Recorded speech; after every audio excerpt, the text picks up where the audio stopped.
It's hard to have a legitimate process around just like, oh, I'm just going to hone in on like making 4 perfect ads. Okay, good luck. Lightning in a bottle is not a predictable outcome, right? It's just not.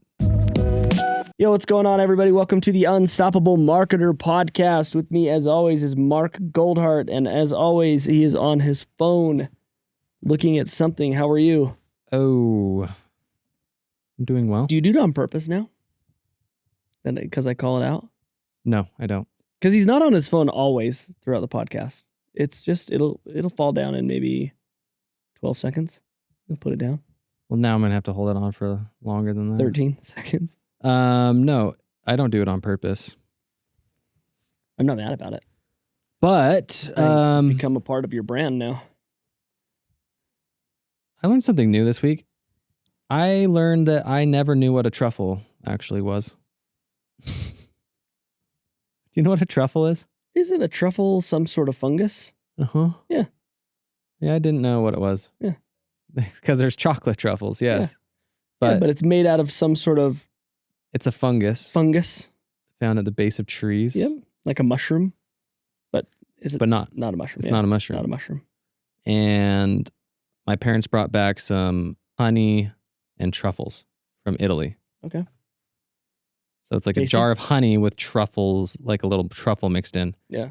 I honestly didn't know what I was expecting, but it had the most bizarre smell ever. Yeah. Like a little stinky. Like almost peppery and oniony. Yeah. And I didn't know what it was. Like I honestly have never had a truffle. So that's fun. And was it good? It was good. It's just so unique. Beyond what my palate is used to. Yeah. It was pretty extraordinary. You just exploring, diversifying, culturing yourself. I don't know where you get truffles. I don't know do people just get them and cook with them regularly? I don't think so. No. They're kind of a delicacy. You have I think truffles themselves, right? But then you have like sauces that have that are like a truffle sauce. Okay. You know, that you can buy. Like we have like a truffle balsamic vinaigrette that is really tasty. Right. You know, so I know that, yeah. But like the sauces and stuff, but yeah. I never knew what an actual truffle. And my guess is some of those sauces are probably like manufactured. Like, did you know? Here's something. Did you know sourdough? Hey. Yes, I did. Have we talked about this before? I don't know. But I know that's where you're going. Sourdough. 90% of the sourdough bread that you buy and eat is not sourdough. What is it? It's white bread with vinegar in it. It's like that was like the most shocking thing in the world. So it does not actually have the sourdough starter or the fungus or whatever. Yeah. Or whatever it's probably more than 95%. Like that is true. And I don't know what the ruling is. I know behind that being because my wife has told me that 100 times over the last 2 years. Yeah. Well, I think I found it out by my wife a couple years ago. I was like, let's get some sourdough bread because I love the taste of it. And so I get sourdough and I came back home and she immediately grabs the ingredients. I'm like, listen, I know I got the good stuff. It says it's organic. It says it's organic bread, just not real sourdough. And then she's like, look, it says vinegar. Like there's no sourdough in here. And I was like, that seems like the most devious, dishonest thing in the entire world. Sourdough bread is not sourdough bread. It's vinegar bread. Oh, dude. Which makes it sound even more disgusting. But I do love vinegar though, so. I actually do as well, but there's not. Like salt and vinegar chips, man. Is there anything better? You want to hear a funny story about vinegar? Salt and vinegar chips are great. I agree. I can't remember what brand it is. It's one of the avocado oil. Yep. I know exactly what brands, you're talking about. And it's pretty spicy. Yeah. It has a kick to it. Yeah. They're salt and vinegar. Yeah, it's a good one. But man, it's so good. Is it the Siesta one? Yeah, the Siesta one. Those are the ones we get. Funny story about vinegar. So I shouldn't say this is a funny story because there's some sadness to it, but one of my best friends growing up became addicted to Oxycontin, and him and I were chatting. And this is coming back to vinegar? Yes, it's coming back to vinegar, I promise. He's addicted, and I mean he's down like a dark and dreary road. And this is in like 10th grade, you know. And he he used to spend he said that in order to curb his habit, he had to come up with $250 a day to curb his habit. So he's like stealing from parents, grandparents, girlfriends, grandparents. I mean, he was a super dark place. Anyways, he comes to school, shows up to school one day, completely hairless. Like big waxed bald head, no eyelashes, no eyebrows, no hair, completely hairless. Looks like a psychopath. And I'm like, I'm going to call him Steve. His name is not Steve, just for the sake of anonymity. Not that anyone's probably listening that I went to high school with. And I do not know where this man is today. Hopefully he's alive. But I'm like, Steve, what happened? And he's like, oh, dude. And he was kind of known to be like an airhead. He's like, I was high and I had a drug test for parole and they're random. And I didn't know that it was happening. And you find out like a couple hours before. And they say there's like very few things that you can do to get rid of, like get the drugs out of your system. And he said that somebody told him that if he drank like a liter of vinegar, that it would flush his system out. Oh. And so he did it and had just this bodily reaction and all of his hair fell out.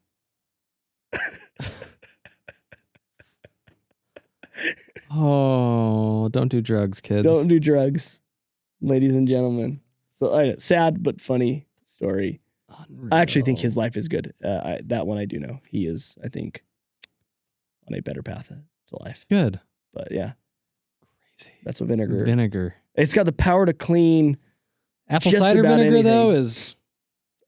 But like a tablespoon of it. Yeah, or two.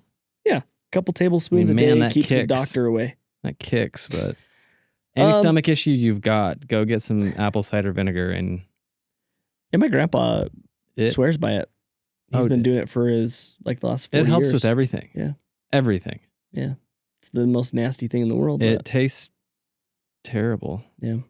But why is that? Why are all the good things in life gross? When I say good things in life, the things that are good for you are the hardest things to do. Yeah. Why is that a universal law? It's a metaphor of life. Why? Like, Why? You want to get better? Wouldn't our evolution, though, like actually make us crave the stuff that we don't want? Because it's good for us? Like, why don't I crave kale and spinach? I do. Ugh. Maybe not kale and spinach specifically, but I crave like greens every single morning. I would say 90% of people don't crave greens. I crave that Redmond salt relight. Well, it's because it's flavored and it tastes good, but no, even though we have the unflavored. Like I just like my body craves it. The salt? Yeah. I don't know. Anyways, speaking of why is all the good stuff across a hard line? Marketing. Nice. Great. It's getting harder. Always is. But the good stuff is across lines of being uncomfortable and lines of hard to do. Yeah. So one thing we just wanted to give everybody a few updates of what we're seeing. Yeah. We have access to quite a few accounts. We look at them. We've audited accounts. We run accounts. We have access to dozens and dozens. And that doesn't mean the fun thing is when you have an ad agency like us, even though we're not working with people, like maybe if we audited somebody's account or so we still get to see accounts. You still can aggregate and see because very few people take you out of it. So take your old agencies out if you don't want them in there. Not us though. Don't take us out because we want to look at data. Sorry, proceed. So anyways, what we're seeing across the board is there's a few things that matter. One is, and you've probably heard these terms, it's just creative velocity.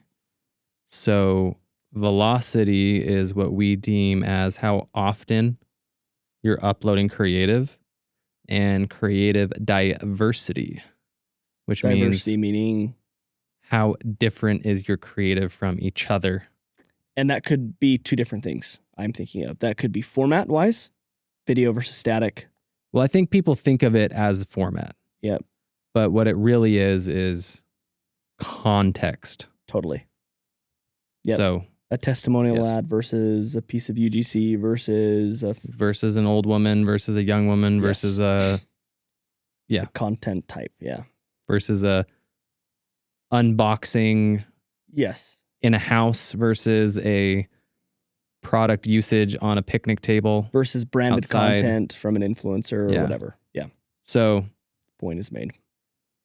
Yeah, everything. It's just different context of the creative, and we'll go into how we frame that and how we like to manage it now. But yeah, I think, and that's hard. It's hard to do because everybody is busy, and now it's expected that more ads are being uploaded. Yeah, I think one thing to note, and this is just like a universal thing that we have recognized as we've worked with brands that are small. And as we've worked with brands that are, so brands spending $30,000, $40,000 a month in ads compared to brands spending $500,000, dollars a month in ad spend or more. Each one of these brands struggle with the same issue, which is constantly refueling their content engines. Yes, because, and part of the reason, there's two reasons for this happening, but the main reason is just user behavior on the platform. So I know we like to blame the algorithm, and yes, I'm not a big fan of some of the changes that Meta makes. Yep. But the reality is that users are driving a lot of these changes. So what is the user behavior that has changed? Well, in the last 5 years, they have gone from feed base to story base to Reels base. Yep. If we're talking Instagram. Mm-hmm. Okay. And then Facebook is more community driven, and like there's maybe a little more feed aspect there. But they have the same. But people operate on Facebook differently than they operate on like an Instagram. And then you have TikTok, which is, a mere version of that story / reel type content. And so what's the difference between feed versus stories versus reels is, well, attention span. That's what's changing, right? Like people, when they were going through the feed, it was first chronological, so people were engaging with what they knew and who they knew. Yeah. Stories continued that trend, but it was more of a, hey, you got 30 seconds. Like a story was 30 seconds. It was just like snippets. Yeah. Okay. And then reels, which yes, they can be long, but the point with the reels and TikTok is the consumer behavior on there is very quick. It's quick. But it's also just like, it's just a distraction. Like they're just doom scrolling. Yeah. In a way that they weren't with just the Instagram feed back in the day. Yeah. Right. Because now they're getting hit with just like, what's the most entertaining thing? They're just looking for pure entertainment, not necessarily getting entertained by the people and like the things they're following. How do I get dopamine as quick as possible? Yeah. Yeah. That's the psychological side of it for sure. But so that's changed the way they're consuming, which means they get sick of things quicker. Like they're looking for new things faster, and you have to change up the type of ads and placements, or else, they're just swiping right through. So, So standing out, this is just a continuation of what we talked about. Standing out is, if you just really make it simple, it's frequency too. Like standing out isn't just how great your one ad is. It's also how frequently you're showing up in somebody's life, so that they're associating you with, oh, this is a real thing. This is interesting. Right. Oh, it must be a good product. Whatever you're trying to achieve with that frequency. So how do you get the frequency? Like we've talked about frequency. Today we want to talk about how you actually get the right kind of frequency and the right kind of KPIs in Meta. Yeah. There's arguments out there around what KPIs you should be looking forward or looking to and optimizing for. Some people say it's purchase period. Some people say you should still be looking at hook rates and click-through rates. We think you should look at all of them. Obviously, purchase is the most important. Yeah. And ROAS, and not ROAS. ROAS is a lie, but making sure your business result is being achieved, right? Sure. But you have to be looking at these engagement metrics. But what we've noticed is as you load more diversity and you have more velocity, one thing that we have seen is CPMs in these accounts generally drop. Yeah. Right? The algorithm is rewarding the amount and the differentiation. Yep.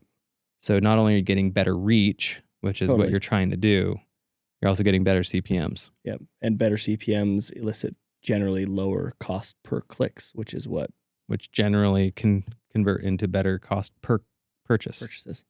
Yeah. So I think there's this big, let's start with this and then we can dive into how to get good frequency and some of these things. But I just want to make a point, which is one of the big resistance that we see clients and brands, like I said, small versus large, is they're feeling like I have enough content already. I don't need to continue to get more. Right. So which is often true at the beginning. Yes. But the problem with that is depending on a buyer's life cycle and how much money you spend, you can go through content relatively quick. And the creative life cycle too. Exactly. Yep.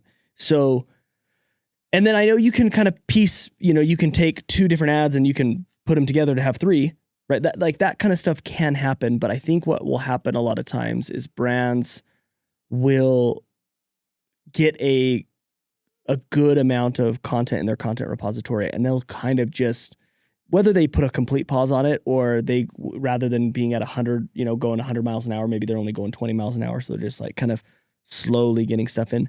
I think that's the problem, is because they can have early velocity and eventually they start to hit a period of time where they're running out of the right amount of content. And so part of the reason brands do this is because there's a budgetary constraint, right? It costs money to get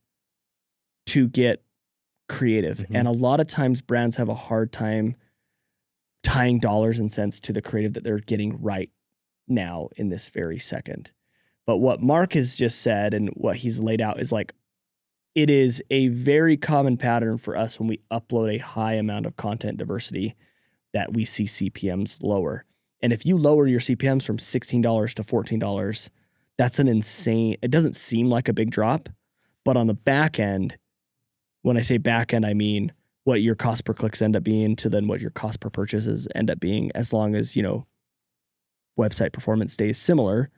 It's actually a crazy big dip in efficiency savings, which pays for the cost of the creative and maybe even more. Yes, it does. And you might be wondering, well, how does it lower CPMs? It's because when you have diversity and velocity, the algorithm rewards you with, oh, we need to find the right people that match this. Yeah. It's trying to match your ads, your creative with the people. So you have to hone in on the message, the content, and the context. So how do you so velocity is just more. So yeah. I don't think we have to go into that right now. We'll explain how you can do that with product seeding after we explain diversity.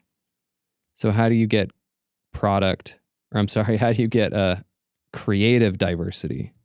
So we like to think in an umbrella of context first. So who, what, why, and where. Yeah. Who, what, why, where. Like that's your context. Who's in the ad, what's in the ad, where it is in the ad, yep, and why. Yep. And the why is always going to go back to the customer's why. Sure. So we don't need to go into that. I think everyone talks about that. Yep. So very simple. We all learn that, right? What's the subject of any sentence, So yep. Like who, what, where, why. Yep. So find that out. That's your context. And then you start grouping it. So who? Sometimes there's nobody. Yeah. Sometimes it's just a product. Yeah. Or it's a 18 to 25-year-old woman or man, or it's a pregnant lady, whatever. Family, yeah. Or it's a baby, or it's like who's in the ad, who's being featured. Mm-hmm. Okay. It's like who is in it. Okay. What is in it? What product? Right. Where is it? What's the context? Like, is it in a house? Is it outside? Is it in a studio? Is it, vice versa? And then why? Yeah. So that's the easiest way to do it. The message behind what they're selling. Yes. Yeah. what's the unique selling point Yep. that we're actually going for? Is it because it's a comfortable sweatshirt? Is it because it's a durable sweatshirt? Yeah. Is it because we're trying to help people aspire to some kind of fashion aesthetic? Yeah. Or is it because we're going after features, right? Like, is it a feature ad? So, and oftentimes, can I say something? The why oftentimes ties back to the who, right? Like your why, your message, your unique selling point. For example, if you have a pregnant woman in an ad and you're selling a diaper bag to them, you can talk about like, best mother recommended diaper bag, right? So that the message can also tie into the what, if you're a supplement brand, you might want to show someone who's in shape and someone who's aspiring to get into shape. Totally, yeah. And both of those could be quote aspiring ads. Yeah. But you could say, hey, this is how people want to see themselves. Yep. Which is somebody who's already made it to the point they want to go. Or you might want to try someone who's on the journey of in their fitness. Yep. So very two different people or who's would be in that. Yeah. But the why might be the same. Yeah. So that, you know what I mean? So that's what he's saying is it's going to tie back to the who always. Yep. But the who's can change too. Like you can have the same whys with 3 different types of people. Totally. And then where? Like maybe the woman's at the gym, maybe the man's at home, and you can just change those up, or a studio shot. Yeah. So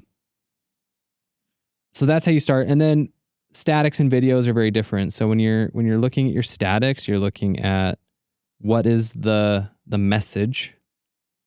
Yeah, you're going to analyze the message because there's always going to be some kind of catch line, or is it the imagery?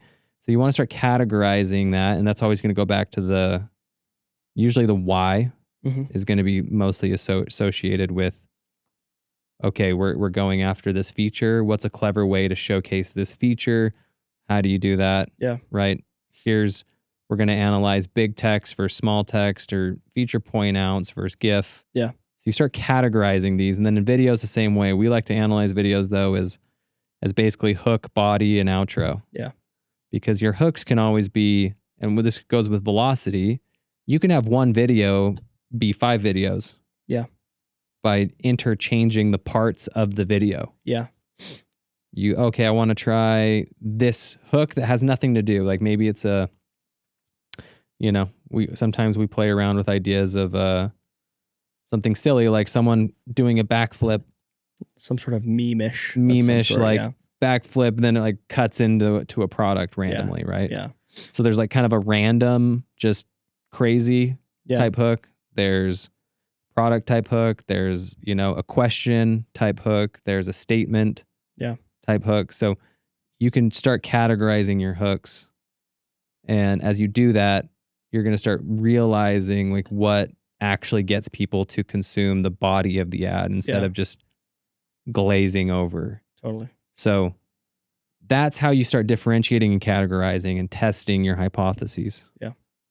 This episode of The Unstoppable Marketer is brought to you by BFF Creative. Let's be real, hiring designers and video editors can get super expensive, and that's why I'm excited about what BFF Creative has done. They've built a subscription design service that gives you the feel of an in-house creative team, but at a fraction of the cost, which I'm sure we all could use right now. From ad creatives to social media posts, video edits to full website designs, BFF gives you unlimited designs and unlimited requests starting at just $1,000 a month. The best part about this, their custom app makes it super easy to submit projects, give feedback, review work, and store all of your creative in one place. As a listener of the podcast, you get 25% off your first 2 months with code Unstoppable25. That means unlimited creative for as little as $750 a month. Go check them out right now at bffcreative.co.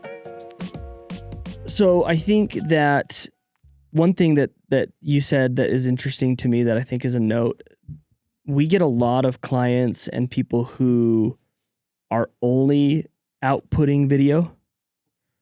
And a lot of people have moved away from static, and we've recognized that, don't get me wrong, video is super strong and super important, but statics have such a big place in this world and they oftentimes elicit cheaper costs from what we've found. Statics are so underrated for so many reasons. Totally. Talk about it. Well, we've talked about this in past podcasts, but let's talk about it again. Video, the production cost of videos, and like, I know there's like you can do some AI stuff, but ultimately videos are just harder to make. Yeah. Right? More time consuming. More expensive oftentimes. But you can spin up dozens of creative concepts with statics. For sure. That can feed into how you want to approach your videos. Yeah. So what we were just talking about, what kind of statements, what kind of taglines are catching people's eyes? Like, how do you make someone stop with a static image in a way that's unique and interesting? And then you can say, okay, this unique selling point, or this angle is working. We should try that for a hook for our ads. Go import. You could literally go download every single review you've ever had and upload it in ChatGPT and ask it to find the like top 5 best sentiment ways someone's talked about your product. And there you have 5 different taglines to put over 50 different styles of imagery, whether it be a blank canvas or, you know, a lifestyle photo or whatever. So, but statics are great for that reason, but then also the diversity. So for example, we have an account that we just started running a couple weeks ago. All video. Every ad in the account is a video. Yes. Every single ad. We uploaded 10 statics, and out of those 10 statics, 2 of those statics are now the best performing ads in the entire account. Yeah. So does that mean we're going to go all in on static and that's it? No, of course not, because you need the videos, because there's, again, we're talking reach, the diversity. There's a different kind of placement that static's going to work versus video, and vice versa. And videos are going to catch maybe the same person in a whatever they're doing. A video might catch them differently than a static, or a static versus a video. So you need the diversity, but these 2 statics have by far the best cost pers and by far the best click-through rates. Yeah. And engagement and the best CPMs. Yeah. So the question is, why weren't they running any statics before? It's because people preach video. Now, and don't get me wrong, there are a lot of people who run only statics and have no video too. But it's hard to do both statics and videos. Again, like it's just hard to do it all. Yeah, but there's like the beauty of let's tackle the static is the easiest part to me, right? Like everybody has imagery.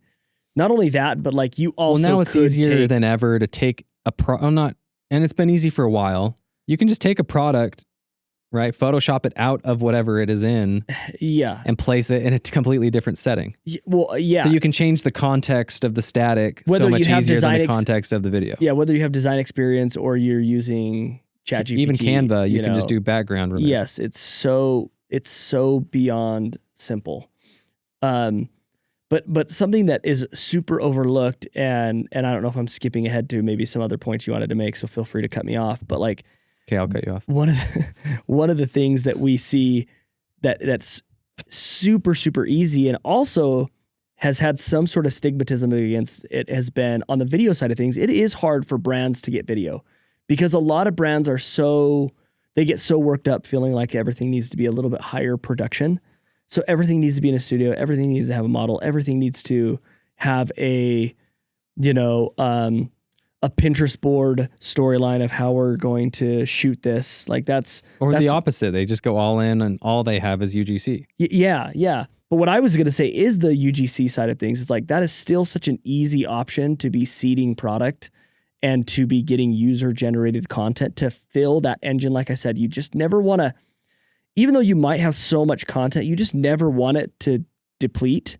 And so that's something that can just always be happening. And it's so inexpensive to be giving away free product. Now, there's some brands, like we work with some brands where they're selling units that cost $150 to make, and they sell them for $450.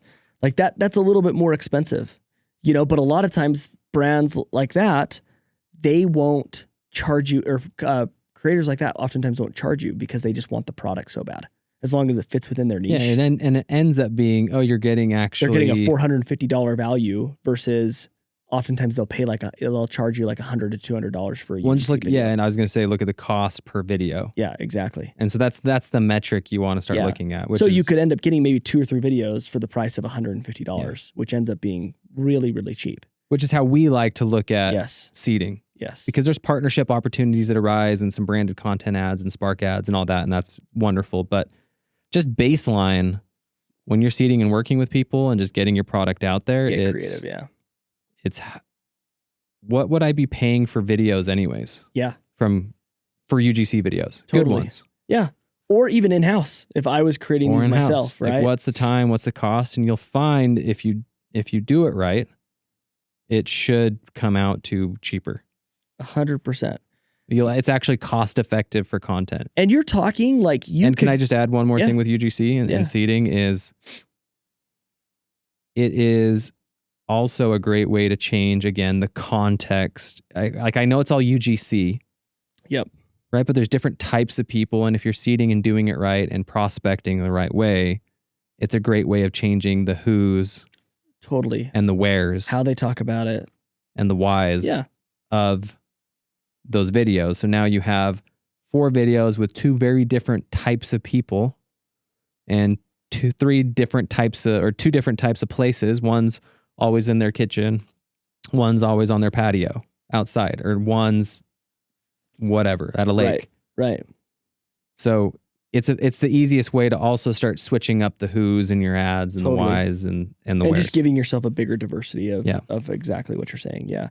And it's super simple. Like it's really easy. I shouldn't say it's really easy to do this, but once you kind of get in the rhythm of finding the right people, it starts to become very easy. And then what ends up happening is you start to find people that you can trust and rely on. You like their content. And now all of a sudden you can start to put these people on retainers to say like, okay, cool. Hey, I get 2 videos from you a month for $200. And if you get, I don't know, you get, let's do some quick math here, right? You get, 15 people, right? You're talking $3,000 for 30 to 40 videos a month. Yeah. Which is not a lot of money. Especially when you're talking about, I'm spending $50,000 a month on ads. Now you're going from $50,000 to $53,000. But your potential decrease in costs make up the difference for it. So if $50,000 in ad spend was getting you a reach of, 500,000 people a month or whatever the number is, right? Maybe that reach goes from 500,000 to 625,000 for $3,000 more. Which we have seen. We have seen this happen. Yeah. Like a great example of this is with one company. They have their target demo is probably women, most likely 35 and older, but really probably 45 and older, right? And so we did product seeding. The quickest batch of UGC that came back from product seeding was a younger demographic, like 25 to 35.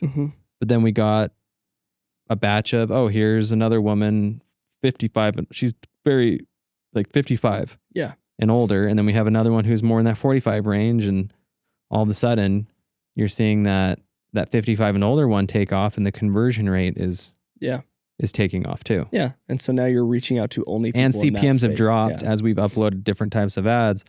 CPMs have dropped from this vertical's a lot different than most people's verticals, but it did drop dramatically from what it was by 50%. Yeah. So the big thing is just, it's not just the diversification of content, but it's the fact that you just need to be constantly filling up the bucket. We've used this analogy several times for brands, which is like, if you consider a brand a bucket and the water is the revenue and the customer, it's the customers, right? And every day there's a hole that's drilled into the bucket, and people are always leaving your brand, whether they're growing out of it or they find another brand that they like more, or Or they just forget about They you. forget about you because there's a deluge of other brands, which is right? honestly probably represents we've talked 80% about this of, before, but yes, like that's most of what happens. So you're always it's not a bad product experience. It's just simply that you're not top of mind. Yeah. So you're always having, your buckets are always leaking, and then your acquisition is the spout that's pouring the water in. And the goal is that you're pouring more in than you're losing. And you have to look at your content as the same way. As you've got this repository, which is the bucket, and the content is that water. And what's happening is the holes in the bucket is your ad team taking the content away from that bucket and using it. And what we know is 80% of the content will never work, right? We know it's the Pareto principle, right? Where it's 20% of the budget is going to get 20% of your ads is going to end up getting 80% of the budget because the other ones don't work. So you have this bucket and you know immediately that 80% of it, even though you still need it because you need the creative engine and meta to test it and be the ones to determine it's not good, right? Or there are other things that perform better. Right. Just know that immediately 80% of that is going to be no good. Right. Right. It's taking 20% of that. And some people might say, well, why don't you just focus on the 20% that works? And the answer is things change all the time, number one. And number two, you got to have at-bats to figure out what the 20% is. Right? Yeah. But also, you have to have the 80% to arrive to the 20%. Totally. 100%. And so for example, I want to paint this picture. Yeah.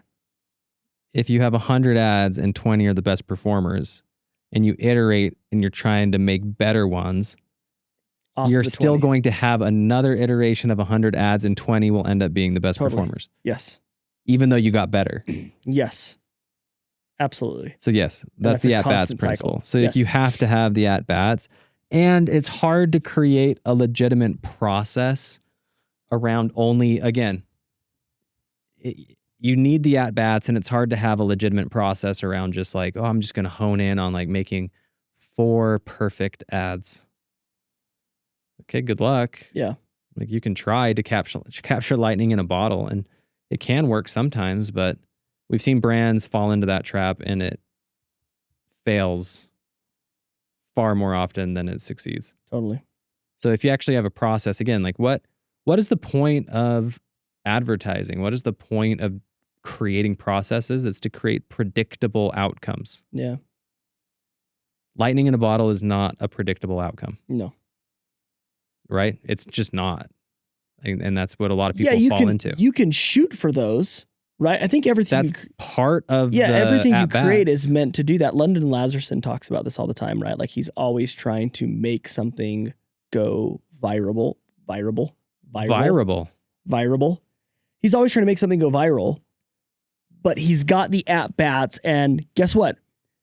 Just because he doesn't have something go super viral, he'll have something that will do semi-good that will be the 20% that's winning for him. And then every now and then he has this thing that goes bonkers. It's the same thing with my content, right? I always say this, like, if my content, my personal brand content, if I can get between 5 and 10,000 views per video, I'm in a good, that's just like a realm for me.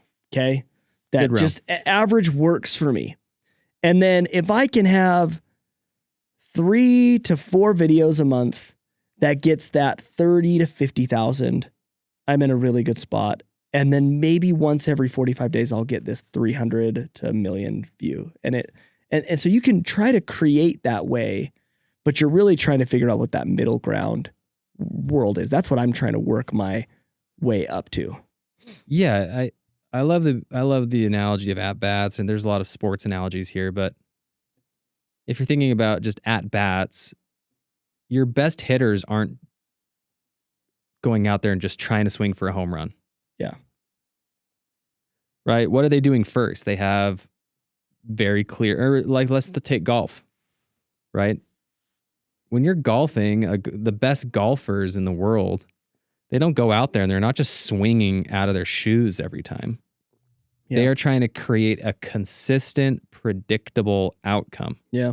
And that comes from a core foundation of hours upon hours of hours hitting the upon hours of same technique. shot all over the course, right? Yeah. Same shot, but different spots all over the course. So when you watch golfers, as someone who's I'm not a golfer. I golf at times, but I'm not a golfer. Yeah. What I do know though about golf is the professionals know what their height, the height of their flight of the ball and the distance of the ball for each club, right? Or what the range is. Okay, my Club 9 head, iron, speed, velocity. Yeah, yeah. my 9 iron's going to go however high in the air generally, and then my distance is usually 150 yards or whatever. Yeah. So they know that. So that's how they're playing the game. They're not just trying to hit the ball as hard as they can every single time because they're trying to get a hole in one. Yeah. It's impossible. Like they know the odds of a hole in one are literally approaching zero. Yeah. Same thing with that's what capturing lightning in a bottle is you're trying to go to a par 3 course and get a hole in one. Yeah. It's like, I mean, go for it, sure, but yeah. You have to have that foundation of technique and understand what's actually working in the technique to have predictable outcomes. And that's the same thing with business. You're trying to create processes and techniques that have predictable outcomes, because if you have the predictable outcomes, like hey, I know based off of this technique and this methodology, I'm going to get 10 to 20,000 views. Yeah. But I also know I'm going to get a hole in one or a home run or whatever you want to call it, every 100 videos. Sure. And for whatever reason, it takes off. Like I'm landing closer to the hole each time, and eventually one falls in. Yeah. But guess what? Like you're not going to win a lot of events if you're only trying to hit it as hard as you can to get a hole in one every single time. Sure. Yeah.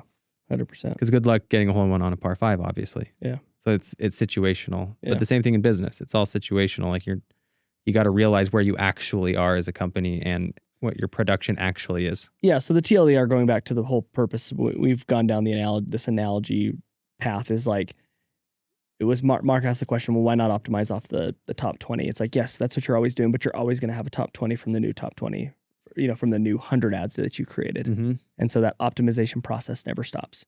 So back to the main analogy, which was this bucket. And sometimes your product might suck and you're hitting out of the rough. Yeah. Yeah. So totally.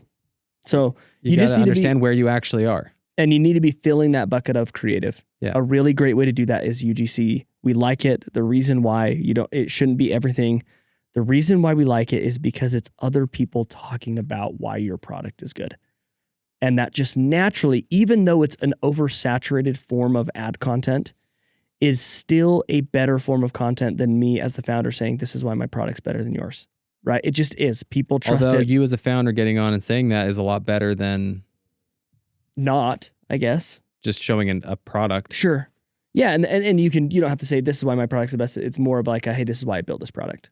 But I would love more founders to do that. Yeah. Talk about why it's the best. Yeah. Like, this is why I built it, and this is all the the years and money I've spent to make this product better than the next. Mm-hmm. So the point is fill your content buckets, create content diversity meaning not just meaning reels, stories, feed, not just meaning videos and statics, but also meaning your who, what, why. So for example, if your account has 50 UGC videos and they're all 20 to 25-year-old blonde woman talking about your product in very similar ways, that's not diversity. Yeah. And they're all in their kitchen, the algorithm is not going to reward that very strongly. Totally. So when we're talking diversity, yes, it's not just videos versus statics. It's what is actually the content. Like what's the actual video about? Yes. And who's in it? And budget for this, right? This is the number one reason people aren't doing it is because, creative costs money and I don't see a direct correlation and I already have all of this creative. Why can't we just continue to reuse it? And you can, but we have just seen long enough that